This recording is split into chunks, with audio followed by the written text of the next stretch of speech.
Guys, তোমরা কেমন আছো? আমি ভীষণ ভালো আছি। আর আজ কথা বলবো মানে কিভাবে অল্প সময়ের মধ্যে বা অল্প টাইমের মধ্যে তুমি ভাইরাল হবে।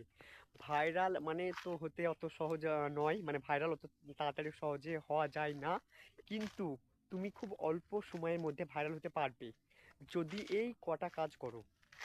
মানে তোমাকে ঠিক টাইম মেনটেন করে তোমাকে ভিডিও আপলোড করতে হবে প্রতিদিন 3টে করে। আর সময় মতো টেক্সট এবং ফটো এসব আপলোড করতে হবে। আর শুধু তাই নয়, তোমাকে তোমার সামনে আসা প্রত্যেকটা ভিডিওতে সুন্দর সুন্দর গঠনমূলক কমেন্ট করতে হবে এবং সুন্দর সুন্দর গঠনমূলক কমেন্ট করতে হবে এবং প্রত্যেকটা ভিডিও দেখতে হবে, ছোট ইউজার হোক বা বড় ইউজার হোক। তোমার সামনে যে কোনো ভিডিও এলেই তাদের ভিডিওতে সুন্দর সুন্দর গঠনমূলক কমেন্ট করতে হবে। আর এই কটা কাজ করলে তুমি খুব অল্প সময়ের মধ্যে ভাইরাল হতে পারবে, তা আমি বলছি।